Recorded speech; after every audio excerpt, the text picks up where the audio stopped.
कहानी की शुरुआत हमें अमेरिका और रूस के बीच चल रही कोल्ड वॉर के द्वार में ले जाती है। इस तनाव भरे समय में रूस के अंदर पैट्रियट नाम की एक सीक्रेट ऑर्गेनाइजेशन काम कर रही होती है। ये ऑर्गेनाइजेशन इंसानों और जानवरों पर खतरनाक एक्सपेरिमेंट कर रही होती है ताकि ऐसे सुपर सोल्जर्स बनाए जा सके जो अपने देश की हर हाल में रक्षा कर सके। इन एक्सपेरिमेंट्स के दौरान कई प्रोजेक्ट्स पूरी तरह फेल हो जाते हैं और कई जिंदगियां बर्बाद हो जाती है, लेकिन इन्हीं नाकामियों के बीच कुछ एक्सपेरिमेंट कामयाब भी होते हैं। कुछ लोग असाधारण हासिल कर लेते हैं और सुपर हीरो बन जाते हैं। सब कुछ आगे बढ़ ही रहा होता है कि तभी एक भयानक और रहस्यमय ब्लास्ट होता है जो पूरी लैब को तबाह कर देता है। इस धमाके में सारे सुपर हीरो प्रोजेक्ट्स खत्म हो जाते हैं और वहां मौजूद साइंटिस्ट का भी कोई सुराग नहीं मिलता। वहीं दूसरी ओर अब हम देखते हैं कि रूस अपने एआई रोबोट्स की टेस्टिंग कर रहा होता है। इस टेस्टिंग एरिया में आर्मी के टैंक्स और हेलीकॉप्टर्स भी मौजूद होते हैं। सब कुछ सामान्य चल रहा होता है कि अचानक एआई रोबोट्स अपने ही टैंक्स और हेलीकॉप्टर्स पर कर देते हैं। भारी तबाही मच जाती है।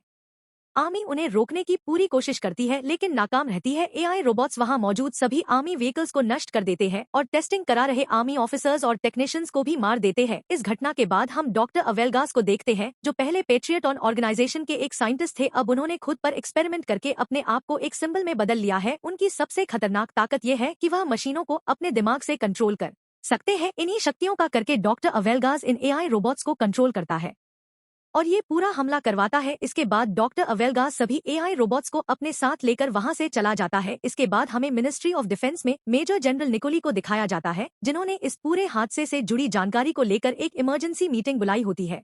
मीटिंग के दौरान मेजर निकोली बताते हैं कि सन 1940 में डॉक्टर अवेलगास पैट्रियट ऑर्गेनाइजेशन के डिपार्टमेंट के हेड हुआ करते थे। उस समय अवेलगास मॉडल 1 नाम के एक प्रोजेक्ट पर काम कर रहे थे जिसके जरिए एक खास रिमोट की मदद से किसी भी इलेक्ट्रिक मशीन को कंट्रोल किया जा सकता था, लेकिन यह एक्सपेरिमेंट पूरी तरह फेल हो जाता है जिस वजह से पैट्रियट ऑर्गेनाइजेशन उनके प्रोजेक्ट को बंद कर देती है। यही बात डॉक्टर अवेलगास के अंदर नफरत की वजह बन जाती है। धीरे धीरे वह पैट्रियट के हेड प्रोफेसर विक्टर से जलने लगते हैं क्योंकि विक्टर इंसानों को सुपर हीरो बना प्रोजेक्ट पर काम कर रहे थे और उन्हें लगातार सफलता मिल रही थी। इसी जलन और गुस्से में डॉक्टर अवेलगास अपने एक्सपेरिमेंट को पूरा करने के लिए विक्टर की रिसर्च चुराने का फैसला करता है। इस दौरान कई लोग मारे जाते हैं और आखिरकार इस अपराध की वजह से डॉक्टर अवेलगास को जेल भेज दिया जाता है, लेकिन जेल भी उसे ज्यादा समय तक नहीं रोक पाती। कुछ समय बाद वो किसी तरह जेल से भाग निकलता है और जाकर अपनी पुरानी लैब में छुप जाता है। जब मिलिट्री को इसकी खबर मिलती है तो वो डॉक्टर अवेलगास को पकड़ने की उसकी लैब पर रेड करने जाती है, मगर अवेलगास को पहले से ही अंदाजा होता है कि मिलिट्री वहां जरूर पहुंचेगी, इसलिए वह लैब में पहले ही एक बम प्लांट कर देता है। जैसे ही मिलिट्री लैब में दाखिल होती है जोरदार धमाका होता है, पूरा इलाका तबाह हो जाता है और वहाँ मौजूद सभी मिलिट्री पर्सनल मारे जाते हैं। लैब पूरी तरह से डिस्ट्रॉय हो जाती है। इस एक्सप्लोजन के बाद मिनिस्ट्री ऑफ डिफेंस को यही लगता है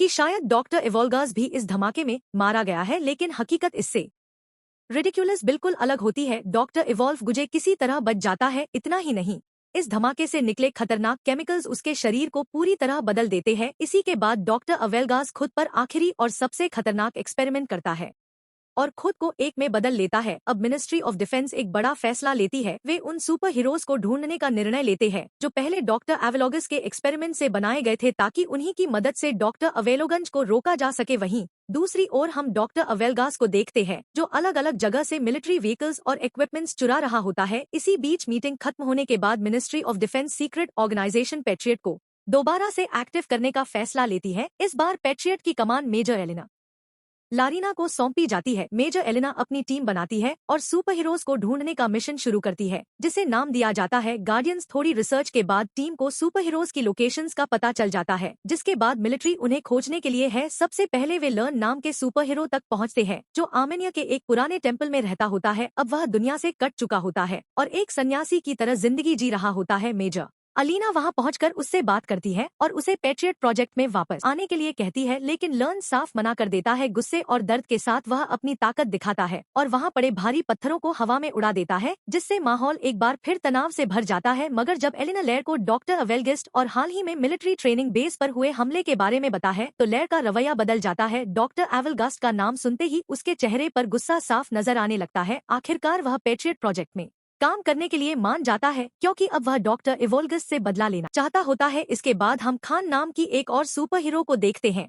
कुछ एजेंट्स उस पर अपनी कारों से हमला कर रहे होते हैं, लेकिन खान के पास सुपर स्पीड और घातक सुपर ब्लेड्स की ताकत होती है। वह पलक झपकते ही उन कारों के बीच पहुंच जाता है और अपनी ब्लेड से कारों को बीच से काट देता है। कुछ ही पलों में एजेंट्स मारे जाते हैं। इसके बाद खान सामने खड़े लर्नर को देखता है। लेर उसे डॉक्टर अविलगास से बदला लेने के लिए अपने साथ चलने को कहता है। खान एक पल सोचता है और फिर बिना कुछ कहे उसके साथ जाने के लिए तैयार हो जाता है। दूसरी ओर कहानी हमें साइबेरिया ले जाती है, जहाँ मिलिट्री तीसरे सुपर हीरो को ढूंढने पहुंची होती है। यह सुपर हीरो RSS होता है, जो एक अबैंडन कैबिन में रहा होता है। जैसे ही मिलिट्री को देखता है, वह अपने बीस्ट फॉर्म में बदल जाता है। उसका रूप एक खतरनाक जानवर जैसा हो जाता। RSS मिलिट्री पर हमला कर देता है और उन्हें मारना शुरू कर देता है। इसी दौरान उसकी नजर खान और लेर पर पड़ती है। जब उसे पता चलता है कि वे दोनों डॉक्टर अवेलगिस से बदला लेना चाहते हैं, तो RSS भी उनके साथ जाने के लिए मान जाता है। अब कहानी आगे बढ़ती है और हमें मॉस्को में एक सर्कस शो दिखाया जाता है। यहाँ जीनिया नाम की एक लड़की अपनी परफॉर्मेंस कर रही होती है। वो एक बड़े पूल में छलांग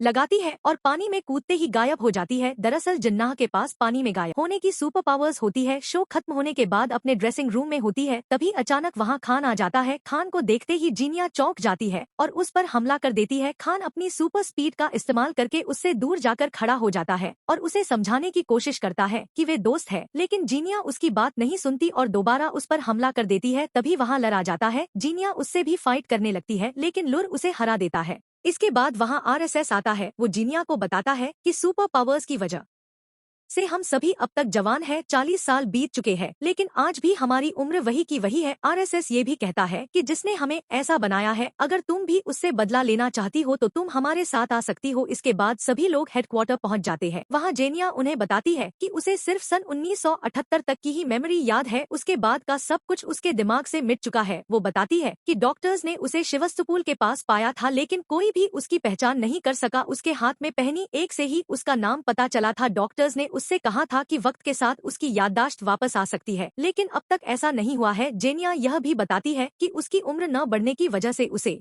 जिंदगी में कई मुश्किलों का सामना करना पड़ा है। उसे बार बार अपनी लोकेशन बदलनी पड़ी ताकि लोग उस पर शक न करें और वह लोगों की नजरों से दूर रह सके। इसके बाद जेनिया अपनी पावर्स के बारे में बताती है। वह पानी में गायब हो सकती है और हालात के हिसाब से अपने शरीर का टेम्परेचर भी बदल सकती है। उनकी बातचीत चल ही रही होती है कि तभी एलिना की टीम का एक मेंबर वहां आता है और बताता है कि उन्होंने डॉक्टर एल्गिस की लोकेशन ट्रेस कर ली है। डॉक्टर एल्गिस एक जंक यार्ड में मौजूद है, जिसे वह अपने कमांड सेंटर की तरह इस्तेमाल कर रहा है। ये खबर सुनते ही सभी सुपर हीरो जंक यार्ड पहुंच जाते हैं। वहाँ तेज बारिश शुरू हो जाती है। बारिश का फायदा उठाकर जिन्नाह पानी में गायब हो जाती है और बिना डरे आगे बढ़ने लगती है। वहीं बाकी चारों अलग अलग दिशाओं में बटकर डॉक्टर एवेगस्ट को ढूंढने लगते हैं।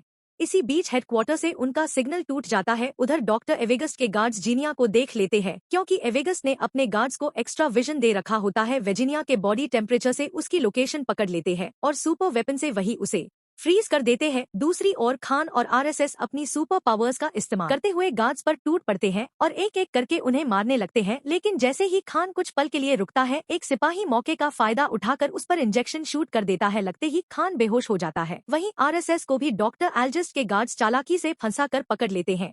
दूसरी तरफ लर्न अपने शरीर को पत्थरों से कवर कर लेता है। वह अपने दोनों हाथ एक साथ जमीन पर मारता है, जिससे वहां हल्का सा भूकंप आ जाता है। इसके बाद वह कई सिपाहियों को मार देता है। तभी डॉक्टर खुद वहां आ जाता है। लर्न उस पर पत्थरों से हमला करता है और दोनों के बीच जबरदस्त फाइट शुरू हो जाती है, लेकिन डॉक्टर पर लड़के हमलों का कोई असर नहीं होता। को बुरी तरह पीटता है और उसे घुटनों पर लाकर उसकी कमर तोड़ देता है। लर गंभीर रूप से घायल हो जाता है। इसके बाद डॉक्टर एल्गिस सभी को एक मैग्नेटिक शील्ड वाले चेंबर में बंद कर देता है। वहां वो उनसे कहता है कि उसे पहले से पता था कि वे सब यहां आएंगे, इसलिए उसने अपने गार्ड्स को उनसे लड़ने के लिए सुपर वेपन से लेस कर दिया था। इसके बाद वह उन सभी को अपने साथ जुड़ने का ऑफर देता है, लेकिन RSS साफ मना कर देता है। अब डॉक्टर एल्जिस्ट अपने कंट्रोल में लिए हुए चोरी किए गए टैंक्स और मिलिट्री व्हीकल्स को एक्टिव करता है और शहर पर हमला कर देता है, जिसमें संख्या में लोगों की जान चली जाती है। इसके बाद हमें न्यूज दिखाई जाती है, जिसमें बताया जाता है कि मिलिट्री टैंक्स चोरी हो चुके हैं और एक अनजान दुश्मन अपनी आर्मी के साथ मॉस्को की तरफ बढ़ रहा है। हालात लगातार बिगड़ते जा रहे होते हैं। इसी बीच हम डॉक्टर एल्गिस्ट और मेजर जनरल निकोली को एक साथ देखते हैं।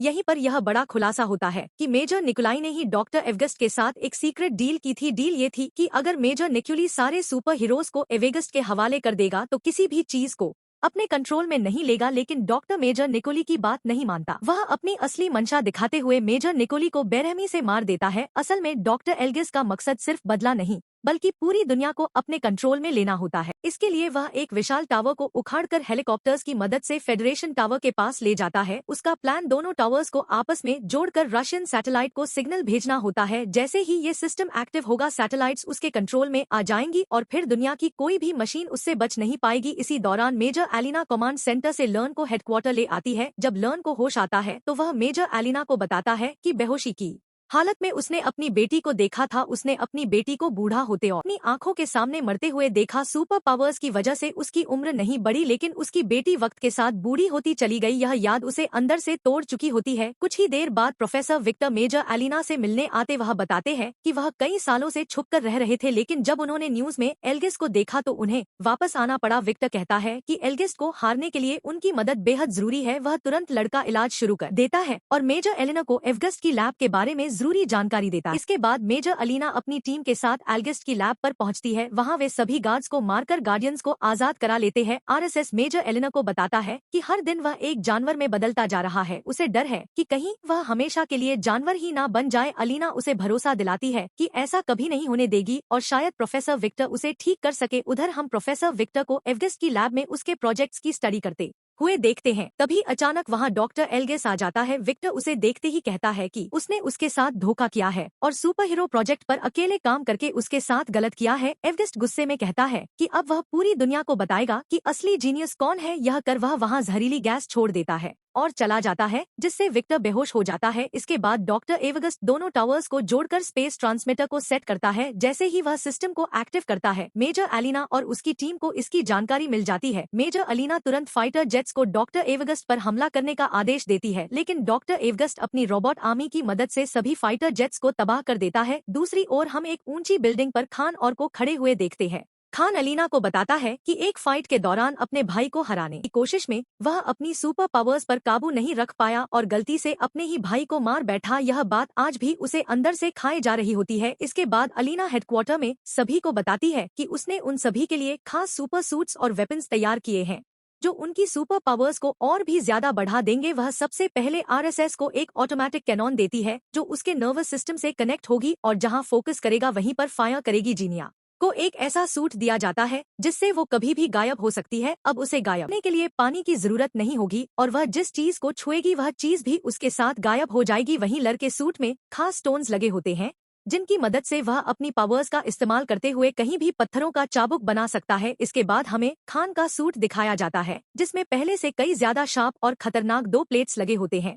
खान का यह इस तरह डिजाइन किया गया होता है कि उस पर गोलियों और इंजेक्शंस का कोई असर नहीं पड़ता। इसके बाद सभी अपने अपने नए सूट्स और वेपन्स के साथ ट्रेनिंग शुरू करते हैं। लगातार कड़ी ट्रेनिंग और मेहनत के बाद वे सभी अपने सूट्स और हथियारों को पूरी तरह कंट्रोल करना सीख जाते हैं। वहीं दूसरी ओर डॉक्टर एवगस्ट रशियन सैटेलाइट को सिग्नल भेजने के लिए दोनों टावर्स को चार्ज कर रहा होता है। उसका प्लान साफ होता है, जैसे ही स्पेस ट्रांसमीटर एक्टिव होगा सैटेलाइट को सिग्नल भेज दिया जाएगा। इन सबको रोकने लिए गार्डियंस के पास अब सिर्फ 1 घंटे का समय बचा होता है। मेजर एलिना दोनों टावर्स के चारों तरफ बनी शील्ड को बंद करने के लिए एक प्लान तैयार करती है। प्लान के मुताबिक शील्ड बंद होते ही सभी को तुरंत वहां से निकलना होगा, क्योंकि इसके बाद मिलिट्री मिसाइल्स की मदद से दोनों टावर्स को तबाह कर दिया जाएगा। प्लान के अनुसार सभी आगे बढ़ते हैं। एक सीक्रेट टनल की मदद से पहले टावर में घुस जाता है और अपने इलेक्ट्रिक चाबुक से वहां मौजूद सभी गार्ड्स को मार देता है। दूसरी ओर आरएसएस अपने ऑटोमेटिक कैनन दूसरे टावर के गार्ड्स को खत्म करता है, जिसमें जीनिया गायब होकर उसका साथ देती है। गार्ड्स को मारने के बाद जीनिया और आर्स लर्न के पास उसकी बिल्डिंग में पहुंच जाते हैं। इसी दौरान खान भी अपने प्लेन की मदद से दोनों टावर्स के पास पहुंच जाता है, लेकिन तभी डॉक्टर एल्गिस के आई रोबोट्स खान के प्लेन पर हमला कर देते हैं। हमला इतना जबरदस्त होता है कि प्लेन पूरी तरह डैमेज हो जाता है। खान को प्लेन से कूदने में परेशानी होने लगती है। उधर लेयर जीनिया और आरसीईएस एक बहुत बड़े पाइप पर चलते हुए डॉक्टर एल्गिस्ट मैन टावर की तरफ बढ़ रहे होते हैं। तभी एल्गिस्ट के गार्ड्स वहां पहुंच जाते हैं और उन पर फायरिंग शुरू कर देते हैं। गोलियों की बौछार के बीच आरएसएस का पैर पाइप से फिसल जाता है और वह नीचे लटक जाता है। उसी वक्त लर्न अपने इलेक्ट्रिक चाबुक की मदद से एक शील्ड बना लेता है और ठीक उसी समय खान प्लेन से छलांग लगाकर उन गार्ड्स के नीचे लगे पाइप को काट देता है। पाइप टूटते ही सारे गार्ड्स नीचे गिर जाते हैं और वहीं मारे जाते हैं। उधर लैब में एलिना को प्रोफेसर विक्टर बहुत ही बुरे हाल में मिलते हैं। कमजोर आवाज में उसे बताते हैं कि अगर सभी सुपर हीरो अपनी पावर्स को एक साथ मिला ले तो वे एक बेहद शक्तिशाली एनर्जी पैदा कर सकते हैं। वही एनर्जी डॉक्टर एविस्ट को हारने का एकमात्र तरीका है। दूसरी तरफ गार्डियंस लगातार गार्ड्स को मारते हुए एनर्जी जनरेटर तक पहुँच जाते हैं। वहाँ जीनिया अपने शरीर का टेम्परेचर बढ़ाकर जनरेटर को पकड़ लेती है। यह उसके लिए बेहद दर्दनाक होता है, लेकिन फिर भी वह हिम्मत नहीं हारती। जीनिया जनरेटर में शॉर्ट सर्किट कर देती है जिससे वह बंद हो जाता है। ऐसा करते ही वह बेहोश होकर गिरने वाली होती है, लेकिन आरएसएस उसे संभाल लेता है। जनरेटर बंद होते ही उस टावर की शील्ड हट जाती है। यह देखकर एलिना और उसकी टीम खुश हो जाती है। वह तुरंत उस टावर पर मिसाइल अटैक का आदेश देना चाहते हैं, लेकिन एलिना उनसे गार्डियंस के बाहर निकलने तक थोड़ा समय मांगती है। इसी दौरान गार्डियंस सीधे डॉक्टर एल्गिस से लड़ने चले जाते हैं।